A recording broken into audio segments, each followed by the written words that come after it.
চেন্নাইয়ে প্রচন্ড গরমে অনুশীলনে টাইগাররা, টেস্টের পরিকল্পনা সাজাতে ব্যস্ত ইন্ডিয়া। ভারতের মাটিতে কোনো সুযোগ পাবে না বাংলা, অ্যানালিস্ট দীনেশ কার্তিকের এমনই ভাবনা।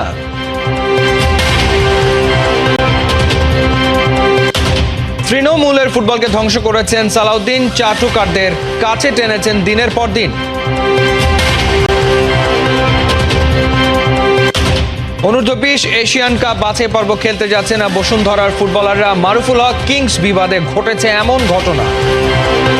উইজডেনের বিশ্লেষণে উঠে এসছে বাংলাদেশের বর্তমান স্পিন অ্যাটাক একবিংশ শতাব্দীতে ভারত সফর করা স্পিন অ্যাটাকের মধ্যে দ্বিতীয় সেরা।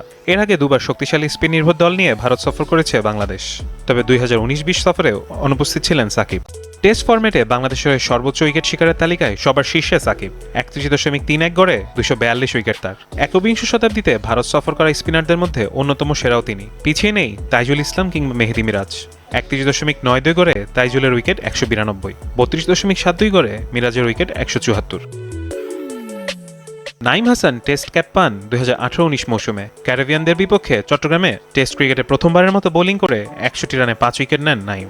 6 বছরে নাইম খেলেছেন মাত্র 10 টেস্ট, 27.47 গড়ে নিয়েছেন 36 উইকেট, 5 উইকেট নিয়েছেন 3 বার। পরিসংখ্যান বিচারে সংখ্যাটা আকর্ষণীয়। বর্তমান বাংলাদেশের স্পিন অ্যাটাক 2009-10 মৌসুমে শ্রীলঙ্কান স্পিন আক্রমণ থেকে পিছিয়ে থাকলেও যথেষ্ট ভারসাম্যপূর্ণ। শ্রীলঙ্কার সেই দলের 850 উইকেটের মাঝে 783 উইকেটের মালিক ছিলেন মুতিয়া মুরালীধরন। এই শতাব্দীতে ভারত সফর করা দলগুলোর মাঝে মাত্র 7 দলের স্পিনাররা সাকিবের চেয়ে বেশি উইকেট নিয়েছেন। মুরালীধরন এবং শেন ওয়ার্ন এই তালিকায় আছেন 2বার করে, নাথান লায়ন, রঙ্গনা হেরাত এবং ড্যানিয়েল ভেট্টোরি 1বার করে। 2004-05 সিরিজে ওয়ার্নকে যোগ্য সাপোর্ট দিয়েছেন অস্ট্রেলিয়ার শক্তিশালী পেস আক্রমণ। যদিও 2022-23 মৌসুমে নাথান লায়ন ব্যতীত উপরের তালিকায় আর কেউ পেসারদের থেকে পাননি যথাযথ সহযোগিতা। স্পেশাল স্পিন আক্রমণের দেখা মেলে। সফরকারী দলগুলোর মধ্যে অন্যতম বাধা হয়ে দাঁড়ায় এই স্পিন ডুয়ো। ভারতের মাটিতে সফরকারী দলগুলো সবসময় দুজন মানসম্মত স্পিনারের অভাব বোধ করে। 2004-05 সালে 2-1 সিরিজ জিতেছিল অস্ট্রেলিয়া। 2012-13 মৌসুমে অজদের পর ইংল্যান্ড একমাত্র দল যারা ভারতকে ভারতের মাটিতে হারাতে সক্ষম হয়। সে বছর মন্টে পানিসের ও গ্রাইমস ওয়ান ভারতকে কিছুটা চ্যালেঞ্জ জানায়। সেরা অস্ত্র। উইকেটের দিক থেকে তাইজুল কিছুটা এগিয়ে থাকলেও অলরাউন্ড পারফরমেন্সে এগিয়ে থাকবে সাকিব। সাকিবের পর দলের দ্বিতীয় স্পিনার হিসেবে এগিয়ে থাকবে মিরাজ। ভারতের পিচগুলি পাকিস্তানের সারফেস থেকে আলাদা হওয়ায় বাংলাদেশের 3 স্পিনারই খেলার সম্ভাবনা প্রবল। অবশ্য তৃতীয় স্পিনার হিসেবে সুযোগ পেতে পারেন নাইম হাসানও। পৌঁছে সোমবারই নেটে ঘাম জড়িয়েছে চান্দিকা হাথুরুসিংহের শিষ্যরা। বুমরা আশ্বিনদের মোকাবেলা করতে উইলোতে শান দিয়েছে শান্ত লিটনরা। অন্যদিকে রোহিত বিরাটদের চমক দিতে ব্যস্ত সময় কাটিয়েছে তাইজুল, মিরাজ, নাহিদরা। বাংলাদেশকে নিয়ে সিরিয়াস অনুশীলনে বিজি টাইম পার করেছে টিম ইন্ডিয়া। মাহমুদুল হাসান সজীবের রিপোর্ট।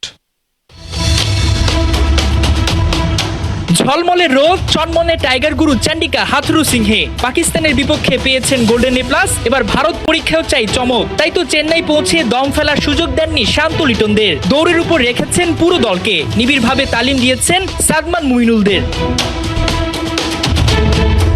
চেন্নাইয়ের উইকেটে সেট হতে এদিন একদিকে ব্যাটে শান দিয়েছে টাইগার ব্যাটাররা, অন্যদিকে নিজেদের ঝালিয়ে নিতে হাত ঘুরিয়েছে বোলাররা। উইকেটের চরিত্র বুঝতে মূল মাঠে গতি উঠে ঘাম ঝরিয়েছে নাহিদ রানা, খালেদ আহমেদরা।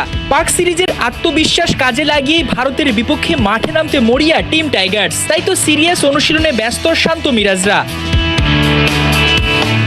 এদিকে বাংলাদেশের বিপক্ষে মাঠে নামতে গেল কিছুদিন ধরেই করা অনুশীলনে ব্যস্ত টিম ইন্ডিয়াও। টাইগারদের বিপক্ষে 2 ম্যাচের টেস্ট সিরিজকে সামনে রেখে নেটে ব্যস্ত সময় কাটাচ্ছে ভারত। এরই মধ্যে বিরাট কোহলি ঘটিয়ে বসেছেন এক কাণ্ড।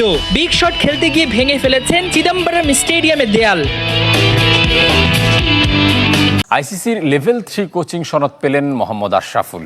গেল বছর সংযুক্ত আরব আমিরাতে এই কোচিং শুরু করেছিলেন আশরাফুল। আবুধাবিতে কোর্সের আয়োজক ছিল আফগানিস্তান ক্রিকেট বোর্ড। মূলত আমিনুল ইসলামের সহযোগিতায় এই কোচিংয়ে সুযোগ পেয়েছিলেন জাতীয় দলের সাবেক অধিনায়ক। উচ্ছ্বসিত আশরাফুল সামাজিক যোগাযোগ মাধ্যমে দেশের ক্রিকেটের উন্নয়ন ও বিকাশে অবদান রাখার চেষ্টার কথা জানান। জাতীয় দলের কোচ হওয়ার ইচ্ছে আছে দেশের লিটল মাস্টারের।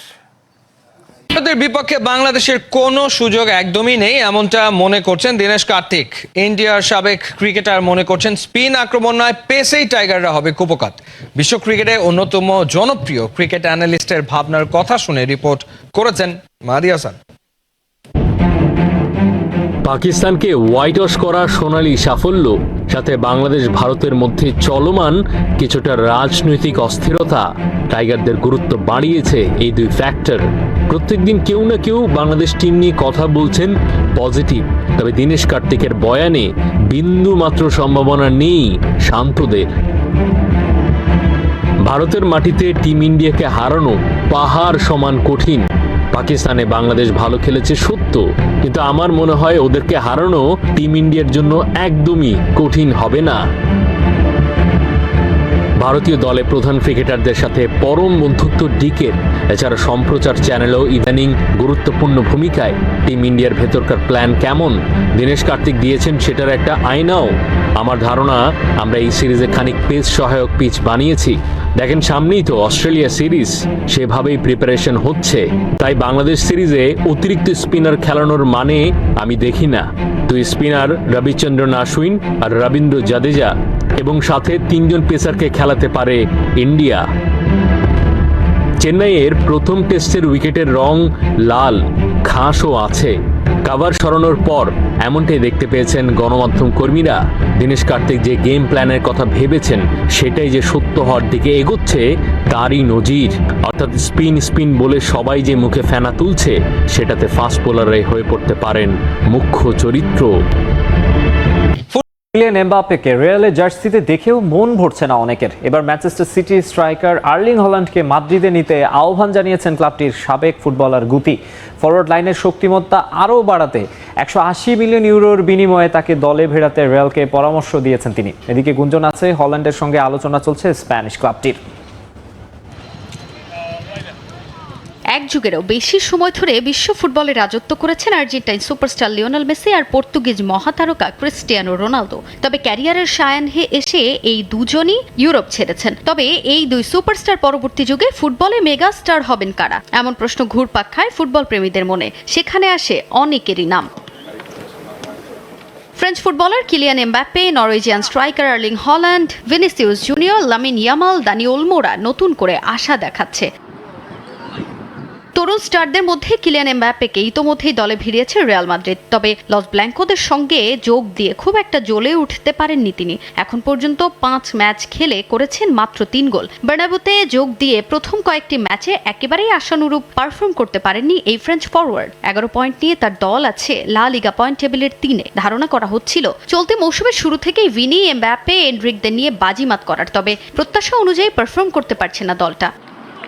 কিলিয়ান এমবাপ্পের পর এবার আরেক ইয়াংস্টারকে দলে নেয়ার গুঞ্জন শোনা যাচ্ছে। ম্যানচেস্টার সিটির স্ট্রাইকার আর্লিং হল্যান্ডকে দলে নেয়ার পরামর্শ দিয়েছেন রিয়াল মাদ্রিদের সাবেক ফুটবলার গুতি। চলতি মৌসুমে এখন পর্যন্ত মোটে 4 ম্যাচে মাঠে নেমে 9 গোল করেছেন এই নরওয়েজিয়ান তারকা। এবারে ব্যালন ডিওরের তালিকাতেও নাম উঠে এসেছে এই তরুণ ফুটবলারের। সাম্প্রতিক পারফরমেন্স ও ফর্মে হল্যান্ডকে নিয়ে বেশ আশাবাদী এই কিংবদন্তি ফুটবলার। এই নরওয়েজিয়ান স্ট্রাইকারকে 180 মিলিয়ন ইউরোতে দলে ভেড়াতে ক্লাবকে আহ্বান জানিয়েছেন তিনি। হল্যান্ডের যুক্তে রিয়ালের ফরওয়ার্ড লাইনের শক্তি আরও বাড়াবে বলে মনে করেন গুতি। ইতোমধ্যে ইউরোপিয়ান গণমাধ্যমে গুঞ্জন হল্যান্ডকে দলে ফেরানোর জন্য বেশ অনেকদিন ধরেই চেষ্টা চালিয়ে যাচ্ছে লস ব্ল্যাঙ্কোস।